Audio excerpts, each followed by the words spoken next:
Oh, bit bright. Sorry about that. We've got to get the light right. Seem to be too good tonight. Welcome everybody. We're back again from with ANCAN and the Marsh, and tonight we have an incredible treat for you. Unbelievable. I mean, just it will blow you away and inspire you for the rest of the week, for the rest of the month, for the rest of the year. Um, I am just thrilled to welcome tonight Elizabeth Jameson. Um, I'm not going to tell you too much because it will all unfold, but let's just say that Elizabeth has had careers as a public advocacy lawyer, as a painter, a fine artist. Her work is exhibited at the NIH. And most recently, as a writer of the spoken word, and you're going to hear all of these elements tonight.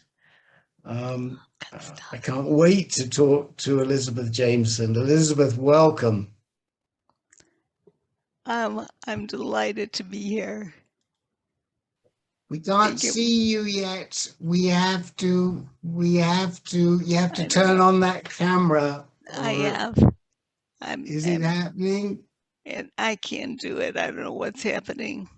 Okay, it'll happen. It'll happen. And we are very, very patient because we're very, very honored. And I think one of the things I forgot to throw in there was that Elizabeth has also done a TED Talk. So this is the first time I'm interviewing a TED Talk person. We will, we're going to keep talking while somebody figures out your camera for you. I thought we would just start off by maybe you giving a short resume of how you got to where you are today. Can you tell us about that? Can you hear me? I can hear you. Can you hear me? Yeah, I can. Yes. Great. And you're asking me how I got to be where I am right now?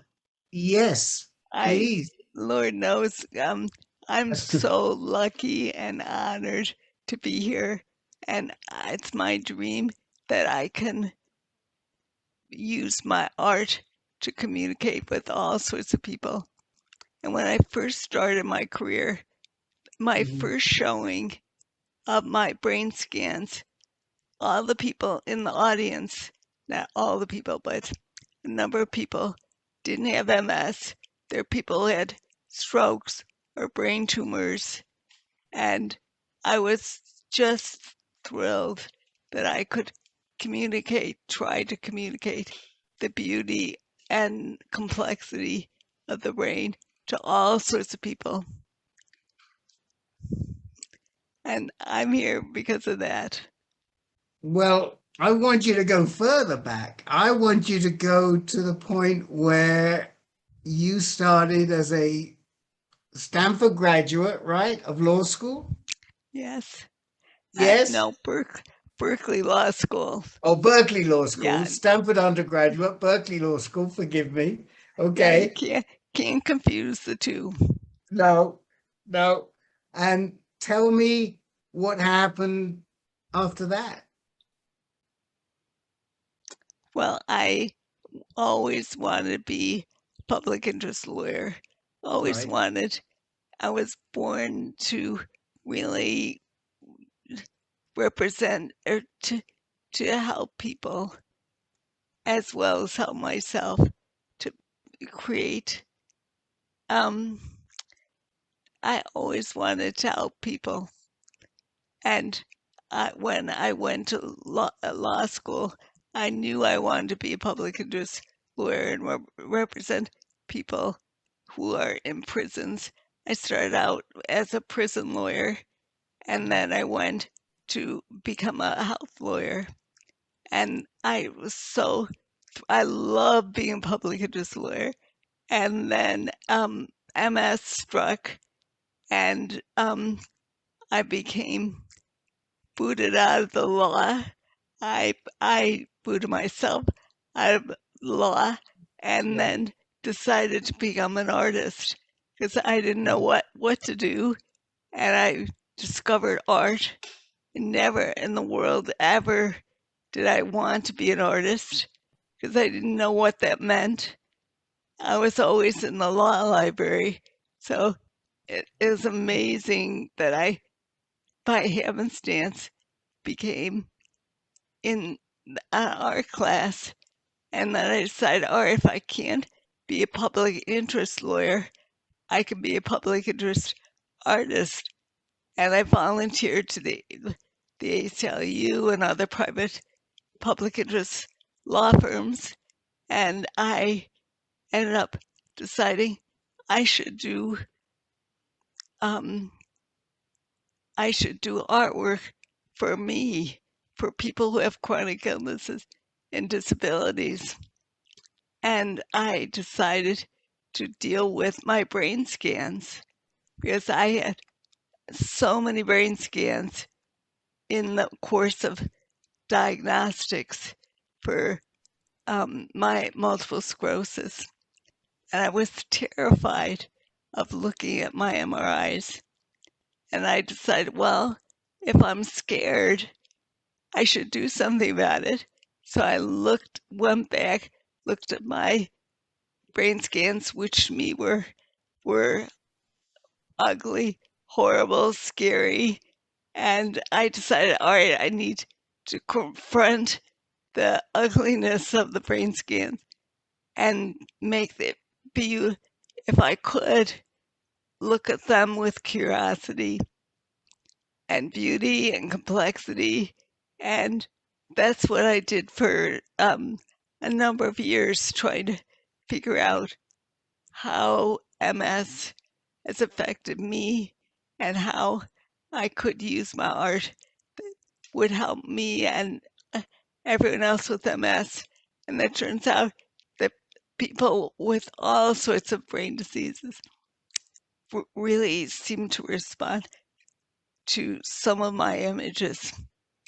So I was one loving being a public interest artist, and then MS struck again, and I lost the use of my hands, so I can no longer do art because I can't hold a paintbrush. So I decided to write, and I decided to really think about what it means to be a quadriplegic, as I was just paraplegic doing my art. So then I was a quadriplegic when I lost use of my hands and lost my art practice. And I don't love being a writer. In fact, I hate being a writer, but I decided I really want to really pay attention, be mindful of what it means to use when you lost the use of my hands. It was all sorts of opportunity to discover what it means to be fed by other people, what it means to be intimate with other people, what it means to be friends with people, and what does it mean to not be able to hold hands or hold or touch people.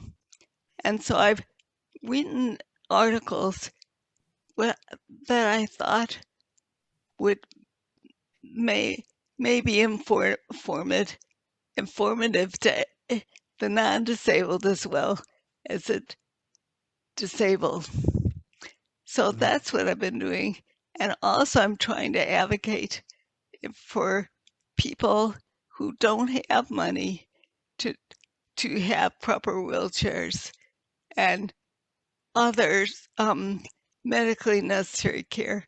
So if I can help other people who have less advantage than I've had, it would make me so happy. You're an inspiration, Elizabeth, not just to me, but I think to so many people watching. But you missed out a little bit there. You have a family, right? I am a wonderful family. Tell us about your family. You have two boys? Two boys and a wonderful husband who have been Okay. incredibly supportive of me. And I could not have done all the work that I've done if it wasn't for my supportive friends and family. Wow. I sit here and I mean, it's about all I can say. Um, Using your art form to advocate, um, what sort of shift did you have to make to move from from visual art to the written word? I don't think I had to shift that much from being a lawyer to an artist to a writer because I've always wanted to be an advocate for people who need advocacy, the poor, the underrepresented. Um, that's what I think I was born to do. It makes me so happy, just personally happy. It makes me feel alive and just wonderful. I've never been happier in my life. The more disabled I become, the happier I become because I have the gift of having the ability of other people to help me pursue my goal is trying to be a really good advocate for all of us who have imperfect bodies. Mhm. Mhm. So I'd love to talk a little bit more about imperfect bodies, and we'll come back to this because I know it's a huge issue. But what struck me, especially when I listened to your TED talk, is that there is immense gratification to you, especially in the situation you are right now, when you can connect with somebody uh, at the mind level, whether it's that little girl you talked about who you connected to at a mind level, or whether it's an adult. You have this ability to connect with people at their mind level, not at their body level. Thank you so much. I'm I'm really lucky and honored to be in that position to Yeah. be able to communicate to other people. I'm so blessed. That's why how I feel my life has been Well, I think so we have to. much blessing. I think we have to thank you. Let's start tonight by looking at some of your artwork, and we have an amazing. How long is this video? I think it's a 6 minute video that 7 minute video, and we're going to take a look at some of this incredible art that you created from your brain scans. Brianna, can we run that?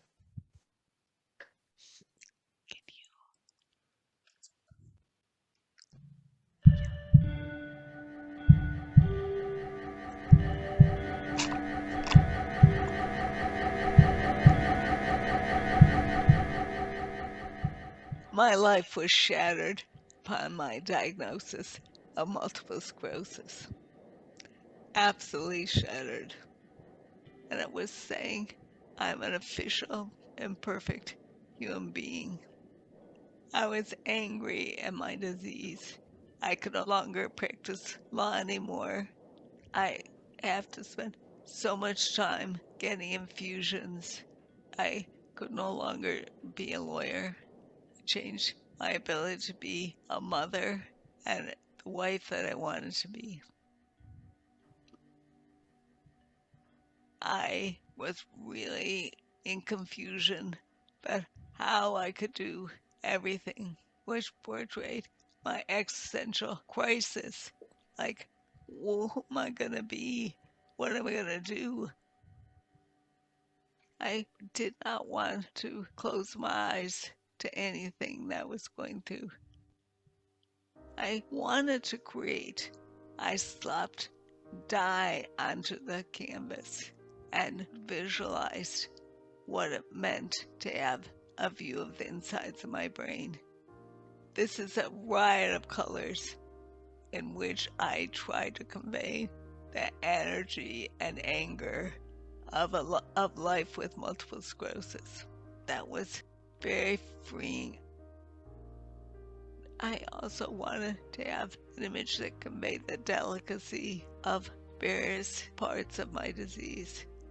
I wanted to document every single day of my disease and have a diary. I wanted to incorporate how I was dealing with these tumultuous events of my life. I named this artwork Circuit Breaker Narrative.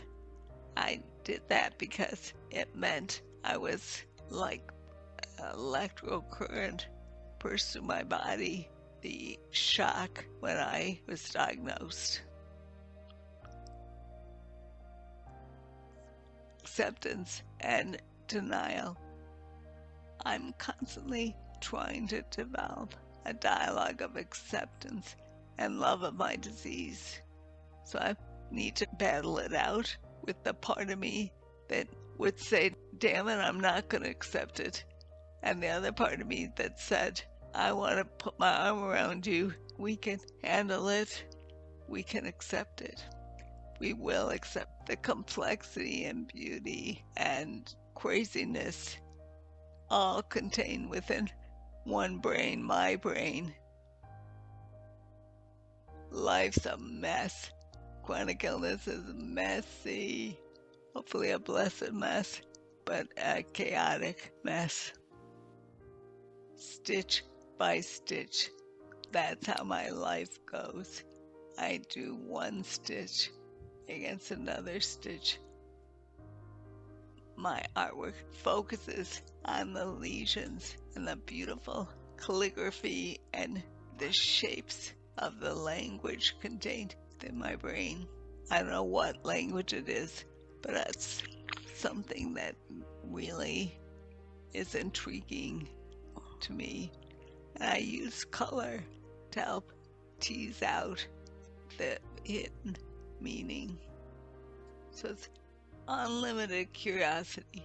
I want to unlock the message, and something I will try to figure out the rest of my life.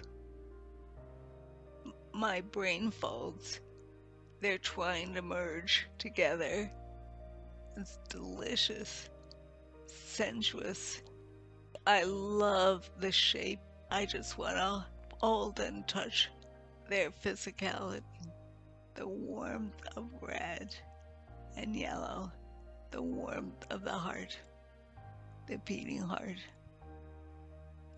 I found the heart within my brain. It makes me so happy.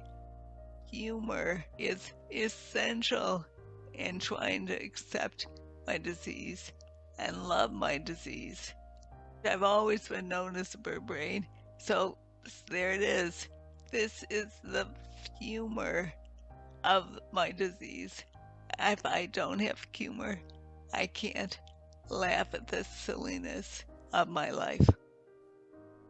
I need to celebrate my life in order to fully accept my disease and welcome my disease. I found my blood vessels dancing and maybe a little drunk, and I get never-ending pleasure in trying to figure out what in the world these two figures are doing in my brain. Sunrise, sunset, going from the inward self into the universe. The warmth of the sun and the coolness of the sunset provides comfort.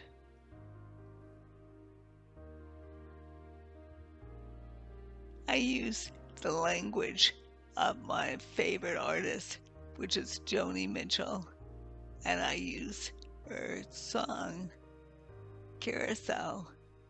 And I've used vibrant color, vibrant, chaotic colors, and bizarre interaction to convey what's it like to live with the ups and downs and circular nature of chronic illness. From birth to death, ever-changing ups and downs. I'm on an endless journey of discovery of who I am, who I want to be.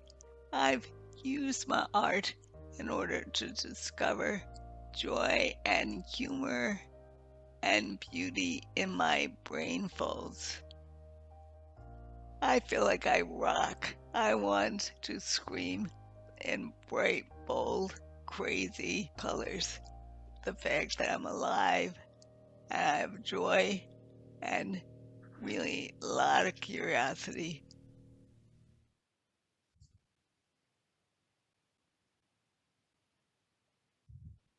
Whoa. I'm back. I mean, I'm amazed and enchanted with the colors. Elizabeth, tell us, without getting into detail, because I promised I wouldn't ask you about detail, just tell us a little bit about the process of how you make this art, and how you come up with these colors. I mean, where do you start? You start with that black and white image, and where do you go from there? And how do you bring out the little bits that you want to develop? Tell us about the making of the art. Well, I try to discover what the brain means to me because I'm so curious. I'm sorry, my voice isn't very great right now. I apologize. Doing great. You're I doing love great. this sensuality of the Yeah. brain. I love the fact that I wanted to approach the brain with curiosity and find something beautiful and ugly and boring and all the various emotions that comes when you go look directly at the brain, which is the locus of our personality. Mhm. And I love color.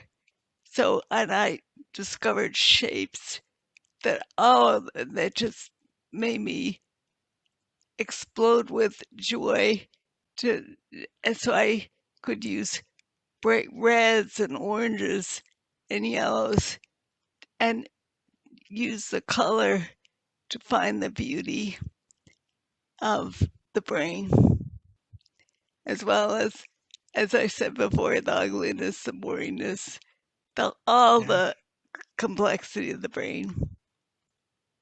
Would we see a similarity between the art that you've developed from your MRIs and what you were doing originally with your fine art when you first became an artist and you went to art class and you became a painter?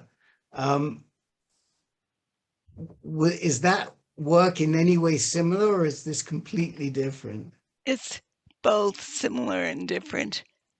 When I went to art school in the first couple of years, I really became a really successful um, artist of dealing with flowers and other still life. Mhm. And I thought I loved it, but I was sort of bored with doing that subject matter because I wanted to do something for other people. And I thought, well, anyone could be a good um, artist portraying flowers, and not anyone, but I just wasn't happy unless I was doing something for others. That's my passion as well, because I'm basically the same thing as a public interest lawyer, except now I was an artist. So Yeah. um, I don't think it was a major transition from law to art and to writing. To me, it seems like sort of the same thing. I've been able to, I've been so blessed by the ability to just take my passion to all sorts of different um, careers. Mhm. So, when you lost the dexterity in your hands and you realized that you had to move to the written and spoken word, um, did you have all these ideas stored up from your lifetime about what you wanted to write about, or or did you have to stop there and think, well, how am I going to convey my message now? Absolutely. I never thought I was going to be a writer. I wrote in the law, but I never thought I would do personal narratives. But when I thought about it, I thought, gee, what does it mean not to touch? What does it mean not to be able to hold hands? What does it mean that I couldn't have a lot of ease with other people feeding me? I thought it's kind of interesting. Maybe can learn a lot by just sitting quietly and observing. What does intimacy mean? What does it mean to do all sorts of things that you couldn't do before? I thought it was fascinating. And same thing as being a painter. If you if you let your mind be quiet and observe your surroundings and what you're doing, I think it it was a real joy to take the pen. Except I don't have a pen, but that I could have the use of other people's hands to convey what does it mean to be a quadriplegic. Well, we're going to listen to a piece, an essay, a story that you wrote right now, I think, and then we'll talk a little bit about that story after we've heard it. So I have not heard this story. I have to tell you, I've heard a little bit about it, but I do understand that we have to buckle our seatbelts. So Brianna, when you're ready, let's listen to this the piece that Elizabeth wrote.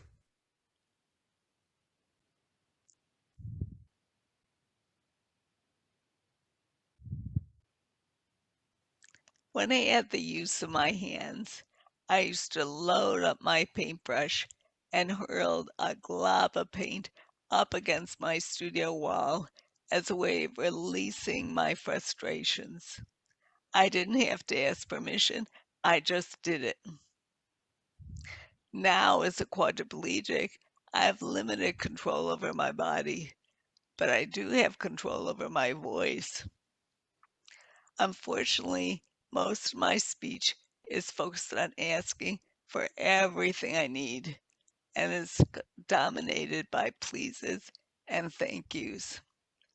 It can be completely draining for me and also to the wonderful people in my life who bear the brunt of my constant requests and needs.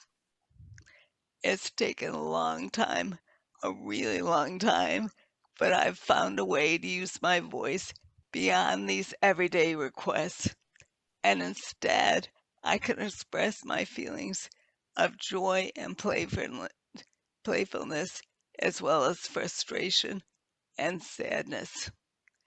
This newfound way of expressing my true emotions has given me a sense of freedom I had never expected, and I discovered it completely by chance.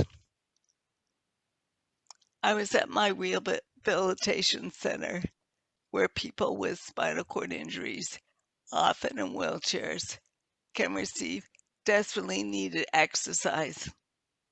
While I was waiting for my assistant to get the car, a man rolled up beside me, waiting for his ride.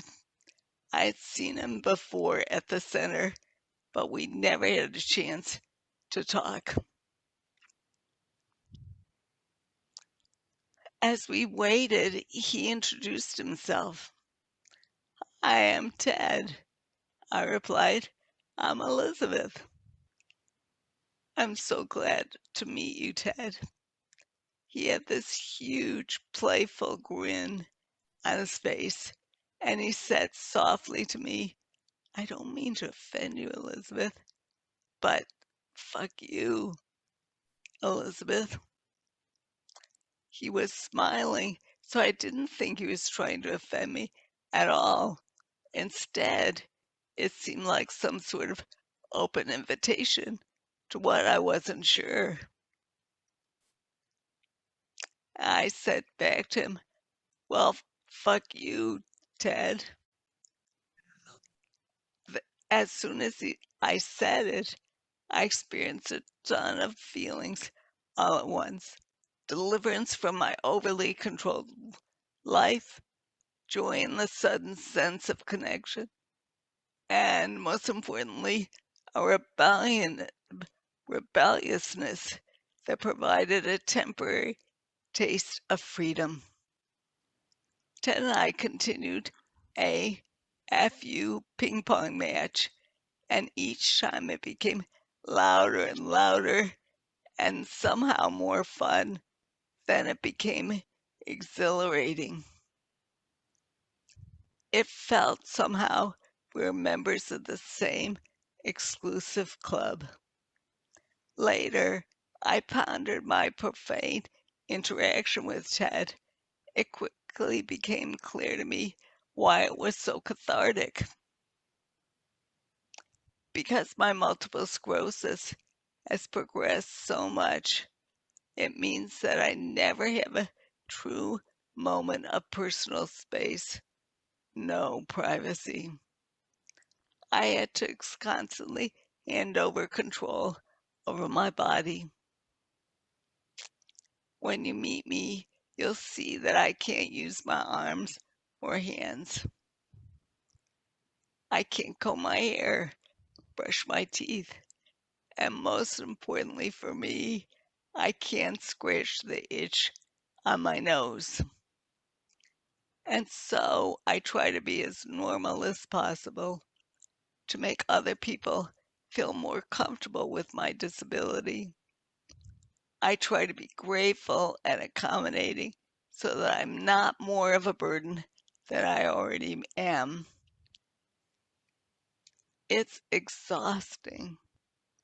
The weight of having to be perpetually reliant on others is like a heavy shadow that follows me everywhere I go.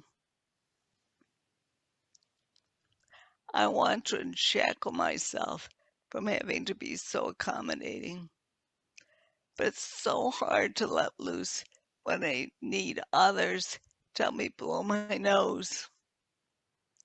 With Ted, my self-imposed expectation of being the pleasing and thankful disabled person flew out the window. By engaging our unique form of ping pong, we discovered that we both needed that explosive howl and release.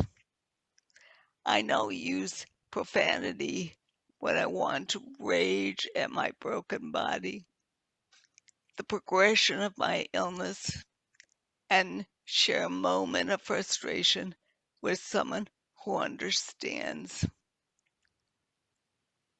In one breath, I don't apologize, and instead I hurl some of my favorite curse words, laced with my frustration and anger, out onto the world. And sometimes there is someone to hurl it back.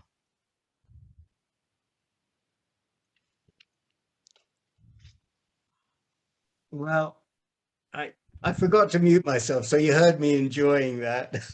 I loved it. I loved it. And I have a question for you. Now, that fuck you that you hurled out, what color was it? Bright red. Ah, okay. Okay. Um, when you hurl these out, are they always bright red or do they sometimes come out in other colors as well? And I, it's joyous. I feel so much joy when I can swear. It's terrible because I swear with celebrating the fact that I can swear. I just love it. I don't do it normally, and but when I'm with someone who's has physical challenges, I love swearing. In fact, I was at a conference of people who had disabilities, and we all said fuck you to each other. And I was known as the fuck you woman. And was sort of went viral at the conference. Oh, can I join your club? I want a part of Elizabeth Fuck You Club. I'd say, I hope people know it's said with joy and celebration and release. I'm not trying to offend anyone. Just it's something.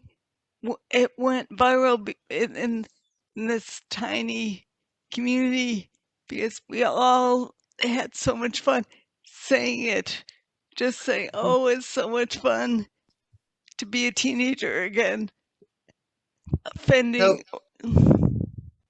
I was gonna ask you that I think that there was a particular friend of yours that inspired that story. I mean, I'm not sure if it was Ted or somebody else. Well, Ted was the one who introduced me to the joy of saying fuck you. But I my see. good friend, who's now dead, unfortunately, he was dying of pancreatic cancer. And he lived in Seattle, when I went up to visit him, would always say to me, I know I'm dying, but I'm living. I don't want to talk about dying because I'm living. That means I'll be alive in a week or a day. I'm living. I'm not going to talk about dying.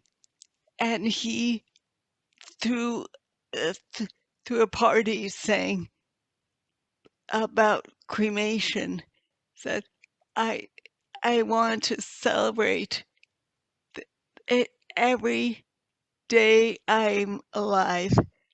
And when I went up the day before he died, I said, gee, can we talk about how much we love each other and our friendship? He said, no, I don't want to talk about it. I'm living. And I said, can I just want to talk about your death. And he just turned his back on me.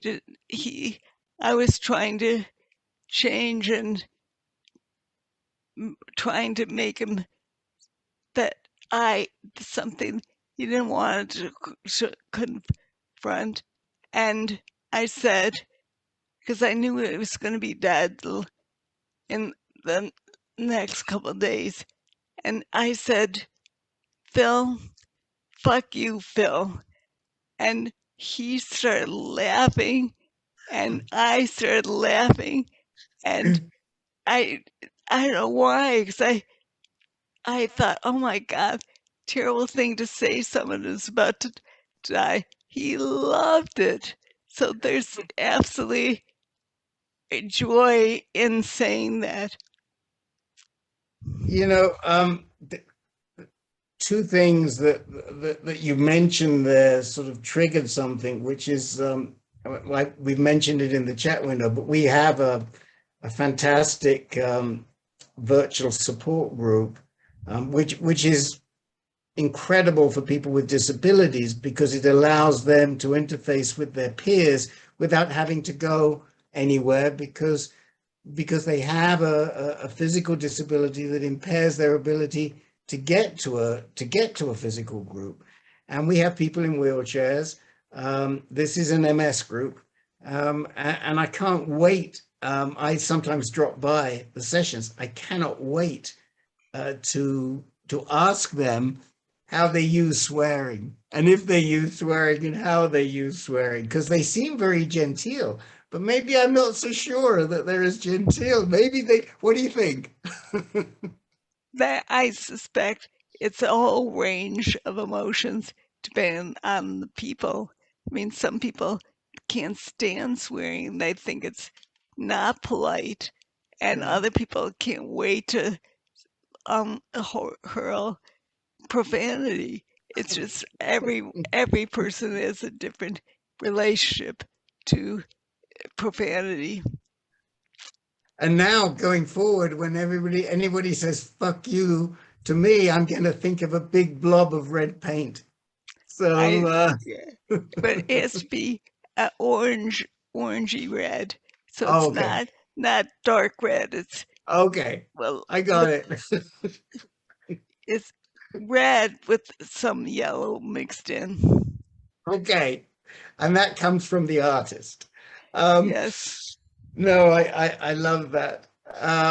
The other thing, and it's funny you mentioned pancreatic cancer because we're starting a brand new virtual group tomorrow for people living and caregivers, too, very important, who are living with pancreatic cancer.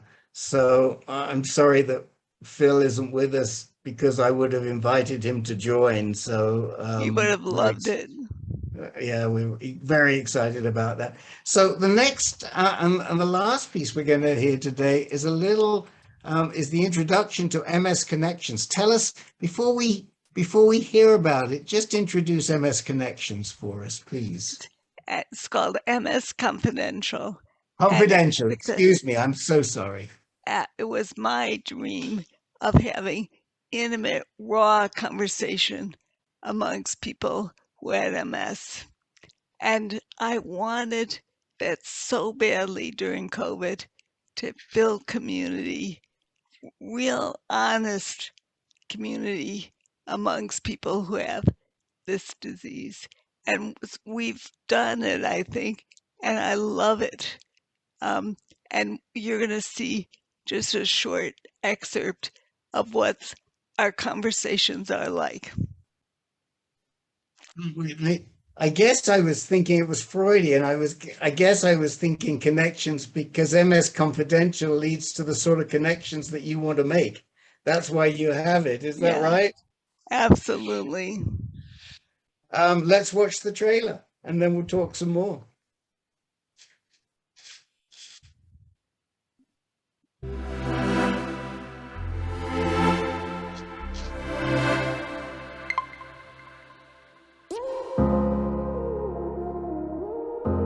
I do not want to be an MS warrior. Mm-mm. I'll be a warrior. MS fucking sucks. Right. I'm trying to look too good when I'm crying inside. There had to have been at least one stranger who saw that black girl and was like, did she just pee on herself and waddle home with urine down her jeans and her really cute boots? Yes, ma'am, sir, and or other pronoun. That was me. I literally could not hold it. I have a chronic illness. Oh yeah, girl, I've had 2 of those episodes this week. I feel like I'm jealous of everybody in the world that I see, like even you, Annie. I've looked at your Instagram and I see you hiking and stuff. When you said, Kyle, that you're jealous of me sometimes, that touched me like really deeply in a vulnerable way. Because I don't see anybody like me. I don't see young people with walkers or canes or wheelchairs. It's always me struggling to get my walker out of the car. I have to swear just not to be nasty or impolite or rude, but just I need to get my feelings out. Damn disabled. I hate that. Screw you. Everybody fucks funny to somebody. Feels great. Just I- get that shit out. I was married to this woman and she will never admit to this ever. But I believe she left because of the progression I saw with my MS. She blamed it on me being bisexual. I have a great marriage, but it's so hard to maintain equality. I'm so dependent. My husband doesn't talk about it a lot. It doesn't come up a lot, in part because I'm sort of like, I just want to push forward and not have it define me. But a couple of times he has said to me, like, and he means well, but he'll say, you seem so fine, sometimes I forget that you have MS. And that pisses me off. I wish people could forget I have MS. I promise you, no, you don't. Cross me. But he might. That's the thing. Like, right? Or that. What do we do with the darkness? I mean, 10 years ago, I used to be a runner, a hiker, a surfer, a mountain biker, and now I am none of those things. I don't feel one thing, my MS, but I feel like it's my friend. It's a part of me, and I want to like myself. So behooves me to really make room for my MS. I strive for that, to make friends with my MS. I fucking hate MS and I want to eradicate it. That's my relationship to it. I think for me in the beginning of being diagnosed with MS, that was really fed my secrecy. I was really secret about my diagnosis and I felt a lot of shame about it for a long time. The MS is my peacock, which is gorgeous, and it bites me on my shoulder. It's full of, thing that pees on my shoulder. It bites my shoulder and it nips at me, and on the other hand, when it's beautiful, it displays this gorgeous array of colors. So I think I want to feel that I'm beautiful, courageous, and therefore my MS is beautiful and courageous. We're a special bunch, aren't we? Mm-hmm. This No life doubt. with No a chronic doubt. illness. I want to throw my arms around you, Jessica. I just feel like, I just want to nurture you and hug you, and same thing to you, Kyle. And that makes me excited, makes me feel like I have purpose. Strangers become friends, and friends become strangers.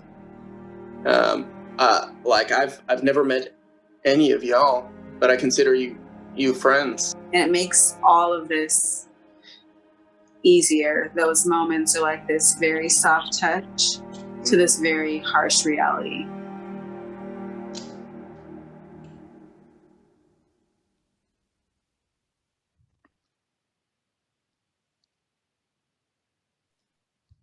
There's so much of this conversation that you just had is so familiar to me, because I sit in behind the scenes on our MS groups, and they meet twice a week.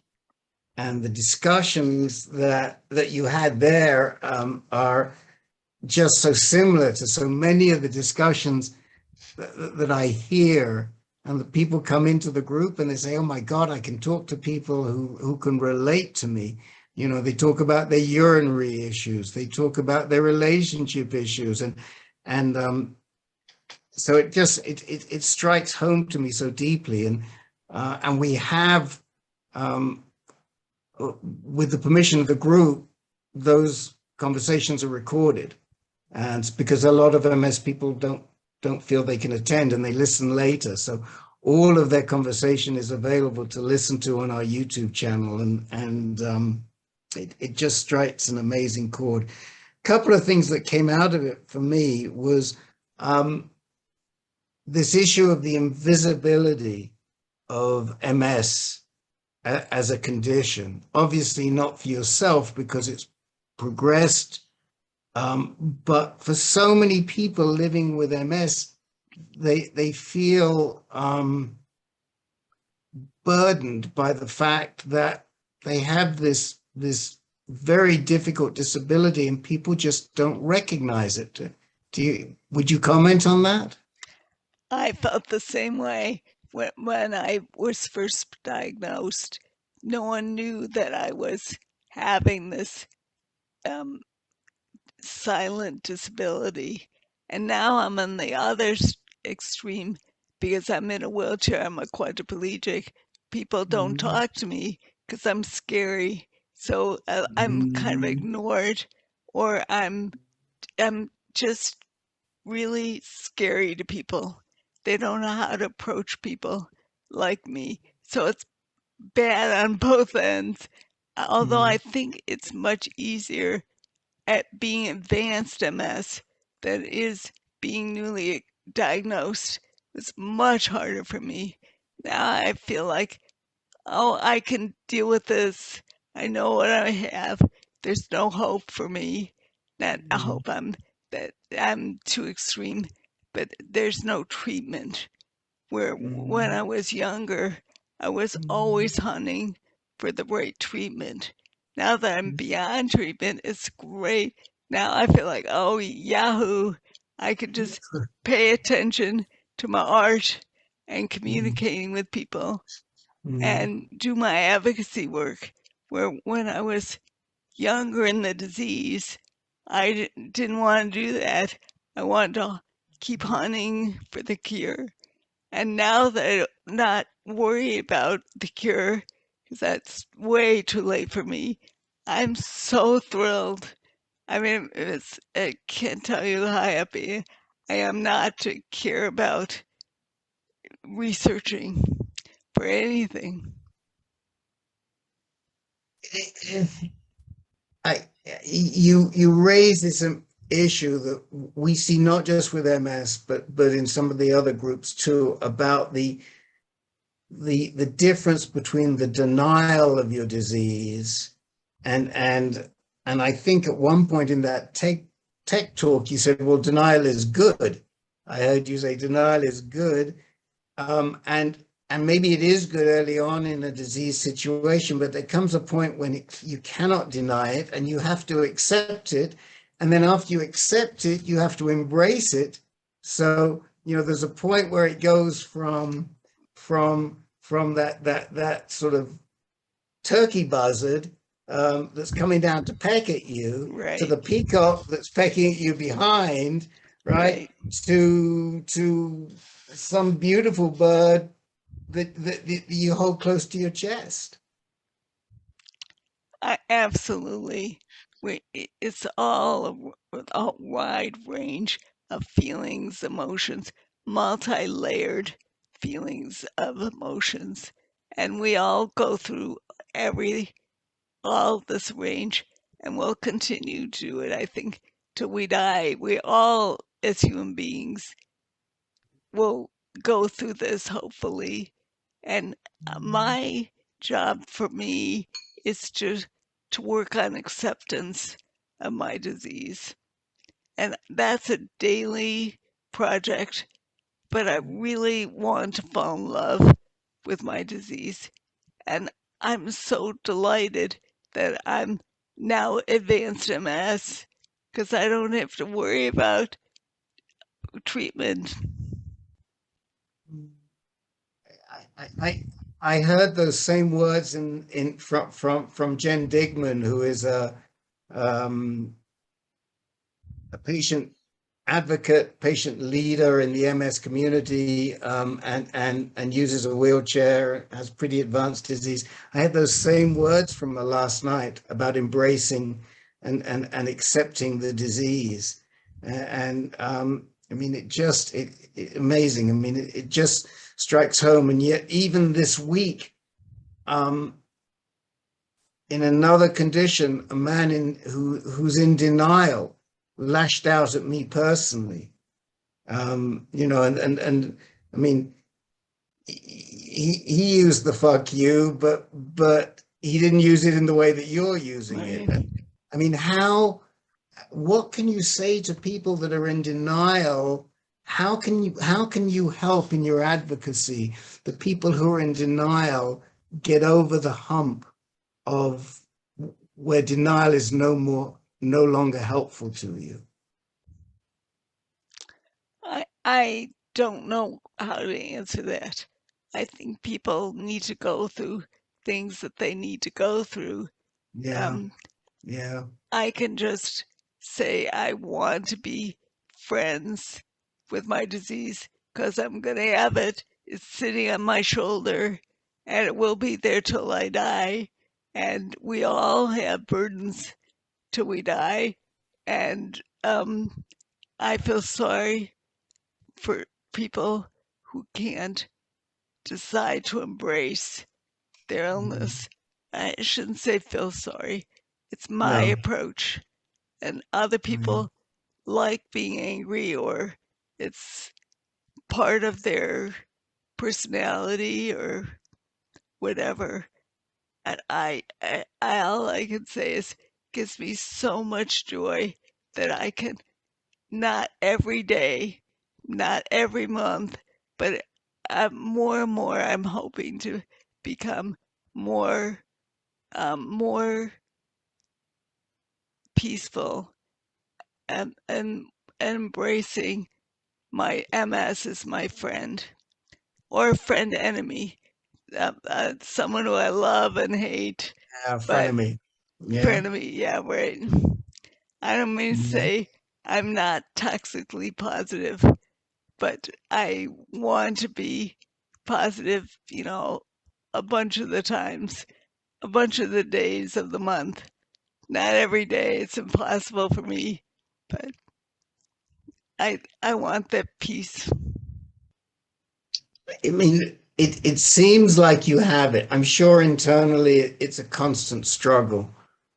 But what we, in talking to you, I should say what I and I think others in talking to you feel is that you have come to terms and accepted and you're showing us the beauty of the condition that you're in. I mean Thank you. that's what I see. I want to circle back to something we started off with, which is your advocacy. Um, and you mentioned that you want to go out now and try and help raise money for people for wheelchairs. Just yesterday, we were talking. Young fellow, found that he needed a ramp, and he was talking about the financial burdens of how to install a ramp for him. Tell us more about this. Was an MS fellow, who needs a wheelchair for, not all the time, but some of the time. Um, Tell us about some of this advocacy you're doing right now. Well, I want to do more. I'm not doing as much as I can, but I want to do more and more because I see people in wheelchairs and they're low income, as most of the people with MS are lower income because they're not working, and they have terrible wheelchairs, which means pressure sores, which means discomfort. So how can they live a life like me, who's well enough and privileged enough to be able to have a great wheelchair, great physical therapy, and great social support, my friends and family. If you don't have all that, you can't be like me. You can't have the ambition because you're dealing with the fundamentals of just living life, any kind of life, in in light of this profound disability. So that's what I want people to have the kind of life that I have, which could lead to me more joyous and peaceful. So that's in terms of what the government and so we're talking about um, our universal healthcare coverage, and also in terms of private insurance advocacy, that that would allow medically necessary healthcare and allow also other types of medically necessary appliances like wheelchairs, like ramps, like I'm trying to think, and lots of other things. Lifts, I'm exercise equipment at home. I mean, goodness right. knows there. Do you have a vision as to how this might come up, about how you personally are going to bring this about? Well, one thing I want to do is develop more MS Confidential, which could hopefully allow more communication amongst providers, caregivers, and fellow patients. And I'm wanting to find funding to allow MS Confidential to keep getting better and more extensive in what we're able to cover, and to deal with the isolation of chronic illness. And in terms of national advocacy or federal advocacy amongst patients and private and public insurance, there's so much to be done. We agree, and if there is any way that we at ANCAN can work with you, with MS Confidential together, with our groups, with your groups, maybe there's a way to come together and we can make some of this happen. I have some ideas. I always have ideas, but we have to make these ideas practical. Elizabeth, this has been a joy, a pleasure, an honor, a privilege. I don't know what else to say. Thank you so much for spending the hour with us. We're all totally inspired. And thank you little so more much I for can saying say. that. I really appreciate that. My pleasure. Oh, Thank thank you. you so much. Thank you.